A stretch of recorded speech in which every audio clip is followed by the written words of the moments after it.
मैं हूं आपके साथ अक्षता मौर्य। आप देख रहे हैं न्यूज़ 7 हिंदी। आइए नजर डालते हैं उत्तर प्रदेश की मुख्य खबरों पर।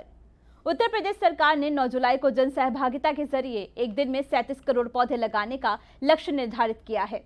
बयान में कहा गया कि मुख्यमंत्री योगी आदित्यनाथ के नेतृत्व में 9 जुलाई को होने वाले पौधरोपण महाअभियान 2025 में समाज के सभी वर्गों को साथ लेकर नया इतिहास रचा जाएगा तथा सिर्फ एक दिन में इस बार 37 करोड़ पौधे रोपे जाएंगे।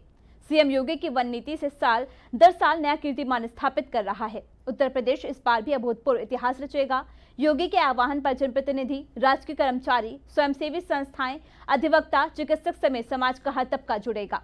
योगी सरकार ने सभी से अपील की है कि वे पौधे लगाएं, फोटो अपलोड करें और पौधे का संरक्षण भी करें। मुख्यमंत्री ने वन विभाग के अधिकारियों को निर्देश दिया था कि महाअभियान में जन सहभागिता अवश्य हो। इसके बाद प्रशासनिक एवं विभागीय अधिकारियों ने जनप्रतिनिधियों, विभिन्न संगठनों, किसानों समेत समाज के हर तबके से संवाद स्थापित करते हुए सभी को इससे जोड़ा है। ये भी दावा किया गया कि अभियान से 3.40 करोड़ विद्यार्थी और 2.24 करोड़ किसान जुड़ेंगे। इस अभियान में समाज के हर तबके के लोग जुड़ेंगे। इसमें 25 करोड़ नागरिकों और 26 राजकीय विभागों की सहभागिता से एक ही दिन में होने वाले इस अभियान को नई ऊंचाई मिलेगी। इस अभियान में ग्राम प्रधान से लेकर सांसद तक 60,182 जनप्रतिनिधि, 13,44,558 राजकीय कर्मचारी, 4,69,900 अधिवक्ता, 27,270 स्वयंसेवी संस्थाएं और 15,000 किसान उत्पादक संगठन शामिल होंगे। प्रमुख प्रजातियां जो हैं नीम, सहजन, आंवला, इमली, अर्जुन, जामुन, बेल, देसी आम, महुआ, सागौन, शीशम, गुटेल, बांस, पीपल, पाकड़, बरगद, इस तरह से हम लोगों ने काफ़ी तरह के पेड़ रखे हैं। वन विभाग की पौधशालाओं में पर्याप्त मात्रा में स्वस्थ पौधों को उगाया गया है और सरकार ने संबंधित शासकीय विभागों की। जालौन जनपद से एक दर्दनाक हादसे की खबर सामने आई है, जहां घर में लगे कूलर में करंट आ जाने से 24 वर्षीय युवक की मौके पर ही मौत हो गई। घटना जालौन कोतवाली क्षेत्र के मोहल्ला नारो भास्कर की है। मृतक की पहचान अर्जुन कुशवाहा पुत्र राम स्नेही कुशवाहा के रूप में हुई है। परिवार के अनुसार सोमवार दोपहर अर्जुन अपने कमरे में कूलर के पास खड़ा था, तभी अचानक कूलर में करंट दौड़ गया और अर्जुन उसकी चपेट में आकर बुरी तरह से झुलस गया। जैसे ही हादसे का पता चला, परिजन उसे आनन-फानन में लेकर जिला अस्पताल पहुंचे, लेकिन डॉक्टरों ने उसे मृत घोषित कर दिया।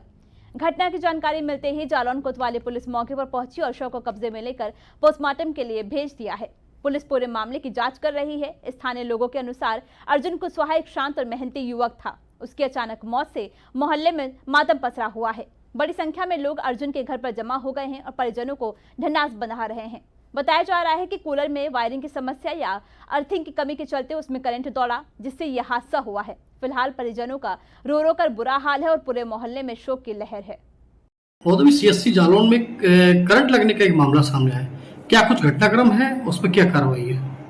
जी, अर्जुन मृतक का नाम है जी। नारो भास्कर मोहल्ले से आए, उम्र लगभग 24 साल है। सामुदायिक स्वास्थ्य केंद्र जालौन मृत अवस्था में लेके आया जी।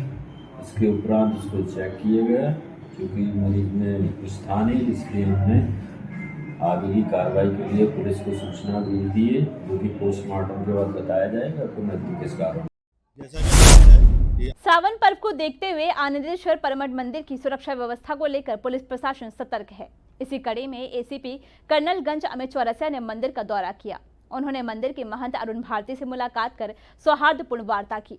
एसीपी ने मंदिर की समग्र सुरक्षा व्यवस्था का बारीकी से निरीक्षण किया, जिसमें मंदिर प्रांगण, प्रवेश निकास मार्ग और सीसीटीवी निगरानी प्रणाली शामिल थी। साथ ही पार्किंग व्यवस्था और भीड़ प्रबंधन का भी जायजा लिया गया। निरीक्षण के बाद एसीपी ने पुलिसकर्मियों को सुरक्षा व्यवस्था को और मजबूत बनाने के निर्देश दिए।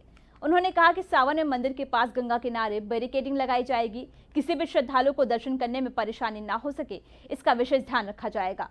आपको बताते चले कि आनंदेश्वर मंदिर को द्वितीय काशी भी कहा जाता है। यहाँ सावन में लाखों भक्त बाबा का जलाभिषेक करने पहुँचते हैं। जैसा कि विदित है कि आगामी 11 तारीख से सावन शुरू हो रहा है। सावन का पूरा माह शुरू हो रहा है।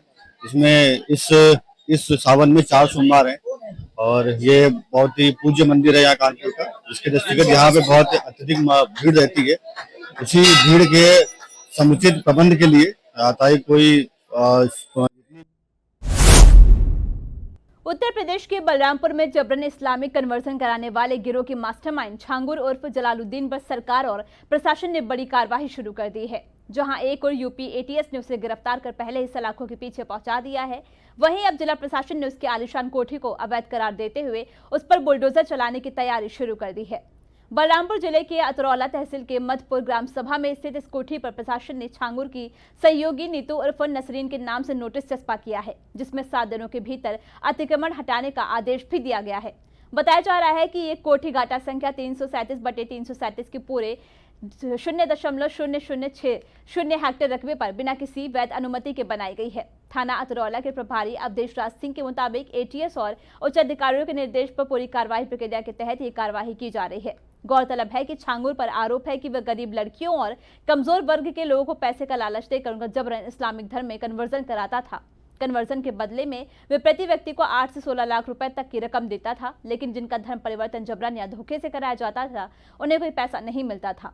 लखनऊ के एटीएस थाने में छांगुर के खिलाफ गंभीर धाराओं के तहत मामला दर्ज है और उसकी गिरफ्तारी पर पहले 50,000 रुपए का इनाम भी घोषित किया गया था।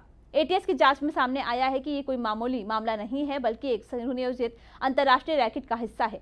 छांगुर और उसके गिरोह के कई सदस्य अब तक 40 बार इस्लामिक देशों की यात्राएं भी कर चुके हैं और इन यात्राओं के लिए विदेश से फंडिंग की जाती है। एटीएस को इस मामले में कई बैंक खातों में संदिग्ध ट्रांजैक्शन के सबूत मिले हैं, जिनका जवाब छांगुर और उसके सहयोगी संतोषजनक रूप से नहीं दे सके हैं। इस रैकेट में छांगुर के अलावा महबूब, पिंकी हरिजन, हाजरा, शंकर, एमएन रिजवी जो खुद को पत्रकार बताता है और सगीर जैसे कई नाम शामिल है, जो समाज के अलग अलग वर्गों से आते हैं और अलग अलग भूमिकाएं निभाते रहे हैं। एटीएस का मानना है कि ये नेटवर्क काफी गहराई से फैला हुआ है और आने वाले दिनों में और भी कई चौंकाने वाले खुलासे और गिरफ्तारियां हो सकती हैं। फिलहाल एटीएस विदेश फंडिंग, संदिग्ध बैंक लेन देन और धर्मांतरण से जुड़े पूरे नेटवर्क की गहनता से जांच कर रही है। उत्तर प्रदेश सरकार और प्रशासन की ओर से ये स्पष्ट संदेश दिया गया है कि जबरन धर्म परिवर्तन कराने वालों के खिलाफ जीरो टॉलरेंस की नीति के तहत सख्त से सख्त कार्रवाई की जाएगी, चाहे वे कितने भी प्रभावशाली क्यों ना हो। उत्तर प्रदेश की इन मुख्य खबरों में बस इतना ही। देखते रहिए न्यूज़ 7 हिंदी।